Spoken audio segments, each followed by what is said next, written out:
안녕하십니까. 신의 한수 홍철기입니다. 문재인 폭정이 점점 심해지고 있습니다.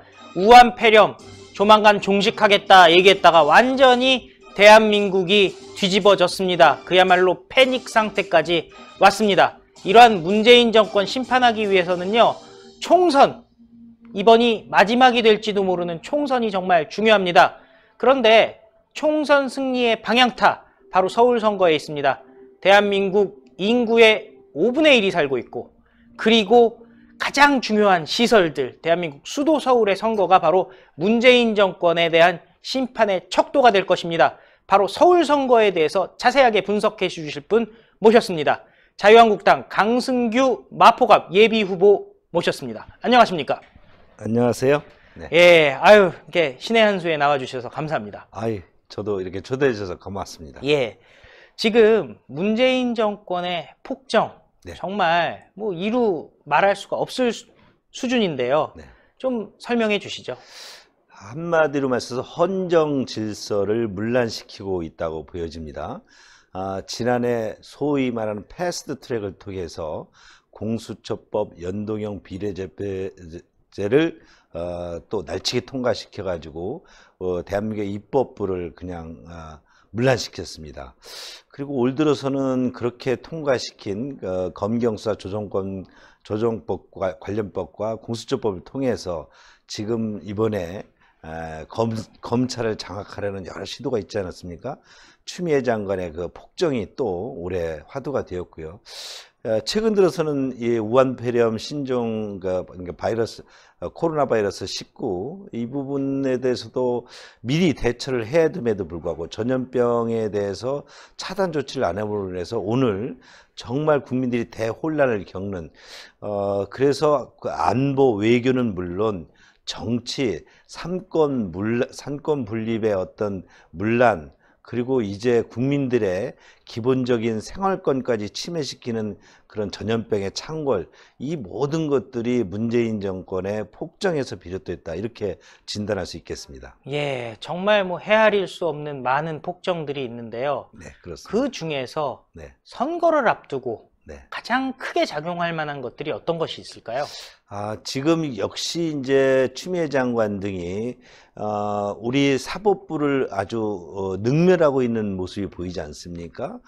수사 기소, 거기에 검사의 어떤 여러 가지 완전한 장악을 위한 여러 시도들이 국민들에게 이제는 더 이상 이 정권에게 정부를 맡겨서는 안 되겠다는 그런 정도까지 와 있는 것 같고요. 특히 이번 전염병 창궐 과정에서도 보면 바이러스가 유포가 돼서 그것을 차단하는 것이 인근 국가에서 도 심지어 북한에서까지 하고 있는데, 우리는 이 부분에 대해서 너무나 안이하게 중국의 눈치나 보는 이런 부분 등이 또 선거 민심에도 가장 영향을 미치지 않을까, 이렇게 보여집니다. 정말 중국 눈치. 어떻게 보면은 국격을 손상시키는 일이 아닌가 하는 생각까지 드는데, 그렇습니다. 그럼에도 불구하고 이렇게 중국의 어려움이 우리의 어려움이다 얘기하면서, 사실 지금 대한민국이 내 코가 석자인 상황이잖아요. 네, 그렇습니다. 왜 이렇게 문재인 대통령은 중국에 집착할까요? 그러니까 아주 친중, 또 반미, 이 어떤 그 노선의 핵이라고 할 수 있습니다. 지금 그러니까 문재인 정부의 어떤 좌파 편향주의가 결국은 중국의 어떤 여러 가지 그 지원이라든지 어떤 응원이 있어야 된다고 보는 것이고요. 반미의 어떤 여러 가지 프레임마저도 그런 친중 노선을 통해서 외교 안보 노선을 구하려다 보니까 우리 정치 또는 우리 여러 가지 경제 외교 등 경제 어떤 교류에 있어서도 중국의 눈치를 보지 않고는, 또 중국이 여러 가지 그 문재인 정부에 대한 어떤 비판적인 날을 세우지 않도록 하는 것이 친북 정책과 함께 문재인 노선의 핵이기 때문에 그렇습니다. 참 정말 대한민국 국민은 생각 안 하고 정권만 생각하는 것 같기는 한데, 네. 결국에 중요한 건 이자들을 심판해야 되는 것 아니겠습니까? 그렇습니다. 심판하기 위해선 총선에 이겨야 되고, 그렇습니다. 근데 총선에서 제일 중요한 것이 서울 선거다 이런 말이 있던데 사실인가요? 그렇습니다. 서울은 지금 49개, 지금 선거구의 획정이 어떻게 조정되느냐에 달려 있습니다만 48개 또는 49개로 그 지역구가 확정이 될 것 같은데요. 서울 선거에서 서울 대첩에서 이기지 못하면 절대 과반수를 달성할 수 없다고 보고요. 그렇다면 서울에서 과반수 의석을 차지하는 것이 이번 총선 승리의 관건이 될 수가 있습니다. 네. 또 서울 선거는 여러 가지 면에 있어서 상징적이기 때문에 지금 황교안 대표께서도 종로에 전격 출마를 결정하지 않으셨습니까? 예. 이렇듯 서울 대첩의 어떤 큰 획을 통해서 바람을 일으켜야 수도권 그리고 또 우리가 여러 가지 취약한 여러 가지 지방 선거에서도 선전을 할 수 있다 이렇게 보여지기 때문에 서울 대첩은 그만큼 중요합니다. 예. 요즘 보면 서울에서 관심을 끄는 선거구들이 좀 있지 않습니까? 그렇습니다. 대표적인 게 광진을, 네. 오세훈 대 고민정 이런 네. 얘기가 나오고 있는데 네. 이런 주요한 좀 어떤 격전지 예. 분석을 좀 해주시죠. 그렇습니다. 그러니까 지금 저 가장 큰 격정지는 역시 종로 선거이고요. 황교안 대표와 이낙연 전 총리의 대결이 예. 이제 아주 진검승부가 이루어질 것이고요. 두 번째는 이제 오세훈 전 서울시장이 광진을 추미애 장관과 일전을 벌이기 위해서 출마했습니다만 추미애 장관이 정부로 들어가면서 역시 또 이제 고민정 대변인을 내세웠습니다. 뭐 오세훈 전 서울시장, 오세훈 후보의 필승이 저는 예상이 됩니다. 예. 또 하나의 격전지라고 생각하면 또 동작의 나경원 전 대표, 나경원 시당위원장의 지역구입니다. 지금 나경원 의원 지역구의 경우 지금 이 문재인 정권에서 그동안 지난 1년 동안 나경원 원내대표의 여러 가지 그 아주 혈전을 통해서 문재인의 폭정이 드러난 만큼 나경원 의원을 저격하기 위한 여러 가지 그 방안을 획책 중인데 그 중에 하나가 지금 나경원 대표의 탈탈 털어서 없는 그 아들 문제, 딸 어떤 여러 가지 문제 등을 아주 돌돌 말아서 공격을 하고 있죠. 연일 미디어에서 그렇죠. 최근에 MBC에서 막 폭격을 가하고 있습니다. 또 그 지난 패스트트랙 수사에 대해서 또 그 여러 가지 기소돼 있고 재판 또는 여러 가지 미디어의 공격을 통해서 나 대표를 지금 공격하고 있고요. 이제 마지막 활용점적으로 저격수를 좀 보내려고 합니다. 그러나 네. 여전히 나경원 대표를 이길 수 있는 그런 마땅한 후보가 없기 때문에 아직 결정하지 못한 것으로 보입니다. 이렇듯 서울에는 격전지가 곳곳에서 벌어질 예정이고요. 이외에도 여러 부분에서 지금 김용태 전 사무총장, 예. 김용태 의원이 또 이제 어딘가에 지금 그 소위 자객 공천을 예. 좀 하는 것으로 미래통합당에서 지금 준비하고 있지 않습니까? 예. 이렇게 보면 여야가 서로 상대 후보의 저격을 통해서 뭔가 서울 선거에 진검승부를 하려는 그런 포석을 지금 놓고 있는 단계입니다. 저는 동작을 선거는 상당히 의미가 있다는 생각이 드는 게 그렇습니다. 쉬운 동네가 아닌데 네. 그동안 나경원 대표가 잘해서 네. 그냥 일반 의식에는 험지가 아닌 걸로 자꾸 받아들여지고 있잖아요. 사실은 험지죠, 거기도. 아주 험지입니다. 제가 나경원 의원이 그 지역에 처음 보궐선거를 나갈 때 원외 입장에서 지원을 나간 바가 있습니다. 동네 구석구석을 돌아다녀 보니까 정말 그 당시 그 우리로서는 지금의 여세가 강한 데이고 나경원 대표가 그때도 아주 근소한 표차로 이겨서 정말 힘겹게 싸운 것이고요. 지금 그러니까 나 대표가 벌써 그 지역에서만 2선을 하지 않았습니까? 네. 그러나 2선도 굉장히 아주 그 정책 또는 어떤 나경원 대표의 높은 인지도 그리고 여러 가지 그 실제 공약 등을 이행해서 서리풀 터널 등을 공약을 정말 충실히 이행해가지고 강남 4구의 어떤 공약을 지키는 이런 부분 등이 지금까지 왔지만 이번에도 그렇게 만만치 않다고 보여집니다. 예, 사실 지난 몇 년간 나경원 원내대표에 대한 공격은 진짜 도를 넘었었잖아요. 그렇습니다. 어떻게 보면은 이 좌파들이 강남을 들어오기 위한 어떤 전초전이라고 생각을 하는 것 같죠? 그렇습니다. 그리고 나 대표에 대해서 나 대표가 그다음 원내대표 당시 지금 문재인의 폭정의 어떤 성격 등을 명확히 규정했고, 그것이 두 번의 원내대표 연설을 통해서 우리 그동안 분열돼 있던 보수 우파가 정말 다시 한번 싸워서 이 문재인 정권을 무너뜨리지 않으면, 그래서 우리 보수파가 다시 집권하지 않으면 대한민국의 여러 가지 정체성이 흔들리겠구나. 정말 신독재가 그냥 말로만 추상적으로만이 아니라 우리에게 엄습하고 있구나 하는 것 등을 분명히 규정했고요. 그런 나경원 대표의 여러 가지 그 선전을 좌파들 입장에서는 너무 또 뼈아팠던 것이죠. 참 어떻게 보면은 중원이라고 할 수 있는 종로의 황교안, 네. 그리고 어떻게 하면은 동북 지역을 커버할 수 있는 오세훈 시장, 네. 그리고 강남 4구 해서 네. 어떤 강남 지역의 상징이라고 할 수 있는 나경원 원내대표, 네. 이렇게 한다면은 서북 지역이 좀 허전한 느낌이 있는데 네. 원래부터 서북 지역이 좀 험지잖아요. 험지입니다. 그런데 그 험지인 지금 마포갑이죠. 네, 그렇습니다. 마포갑에 도전을 하셨는데 네. 어떻게 보면 지금 삼각축이 아니라 사각축으로 마포갑이 네. 갑이 어떻게 보면은 강북 선거의 어떤 핵심이 될 것 같아요. 그렇습니다. 마포갑은 그동안 그 노승환, 노웅래, 그 노씨 가문의 정치 세습이 40년을 이어온 곳입니다. 그러니까 노승환 전 의원께서 국회의원 5선에 구청장 2선, 그리고 그 아들 노웅래 의원이 3선에 국회의원을 한 곳입니다. 그러면 10선에 40년의 어떤 정치 세습이 이루어진 그야말로 전통적인 당시의 야세가 강한 지역입니다.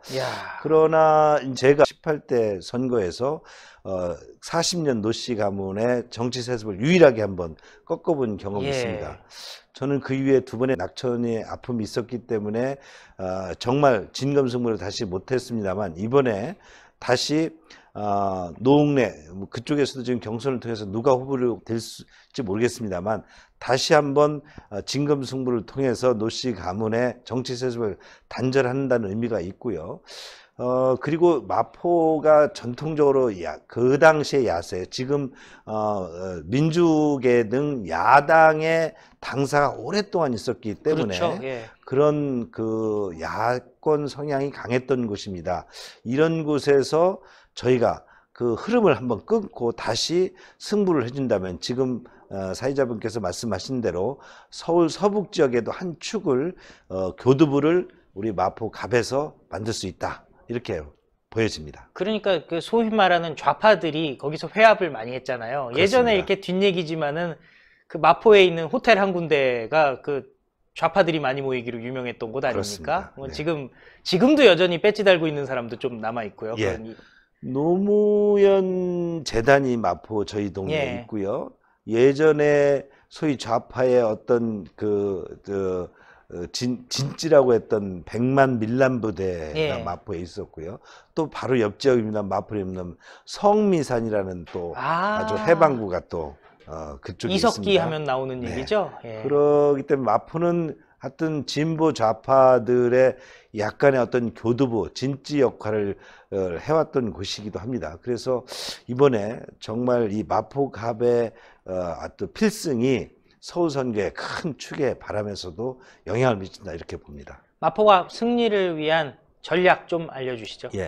마포갑은 이렇게 전통적으로 그런 지금 진보 세력들의 어떤 큰 교두보가 마련되어 있기도 하지만, 그동안의 여러 가지 개발 과정에서 뉴타운 사업을 통해서, 또는 여러 가지 어떤 그 환경 개선 사업을 통해서 그 옛날 달동네 마포가 아닌 새로운 서울의 중심축, 한강의 새로운 흐름축이라는 마포, 용산, 성동, 그러니까 마용성의 어떤 흐름이 잡혀 있는 곳입니다. 그렇기 때문에 서울의 가장 평균적인 중산층들이 또 많이 모여 있는 곳이 마포이기 때문에, 이분들에게 정확히 서울의, 그러니까 비전, 마포의 비전, 그리고 대한민국의 비전, 그리고 우리의 삶이 정치를 통해서 나아질 수 있다라는 비전을 준다면 충분히 승산이 있다고 보여집니다. 특히 저희 그 지역에는 그 30, 40대 직장인 그 전문 직종들이 네. 많이 있습니다.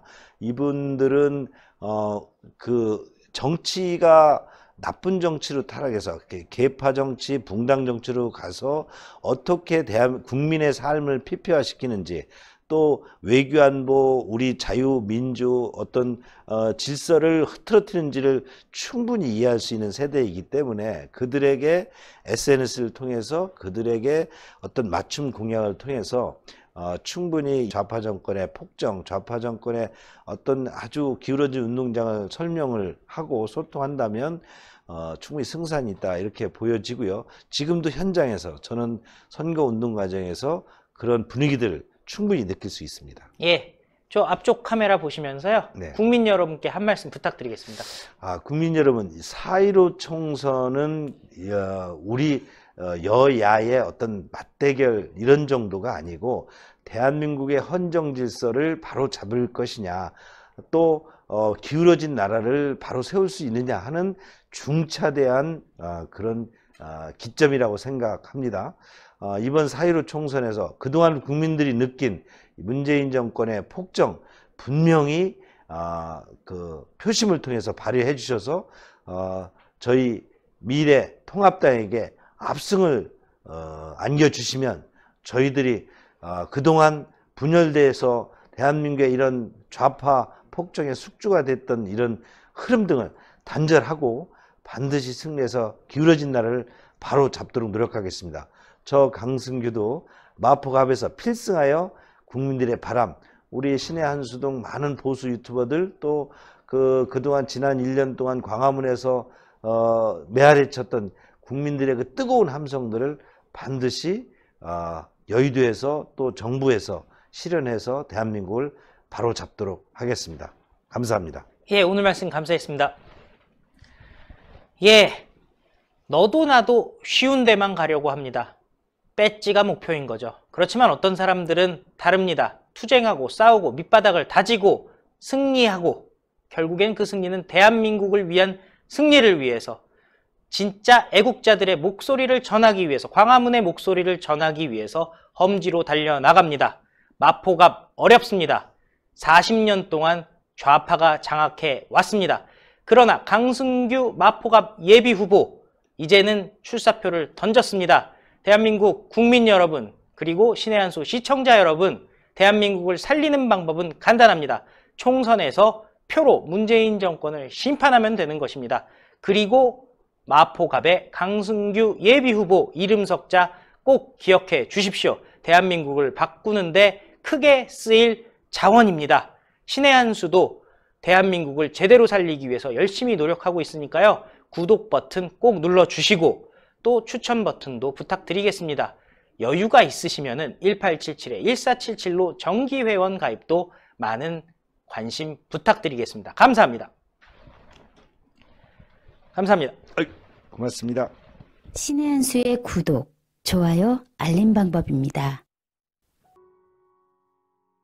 보실 영상을 눌러주세요. 아래의 구독 버튼을 눌러주세요. 그럼 종 모양이 나옵니다. 그 종 모양을 눌러주시면 신의 한수의 새로운 영상들이 알림이 울립니다. 그리고 엄지척 좋아요 버튼을 눌러주세요. 여러분의 구독, 좋아요 버튼은 신의 한수의 큰 힘이 됩니다. 댓글로 여러분의 많은 의견도 듣고 있습니다. 응원의 댓글도 부탁드립니다.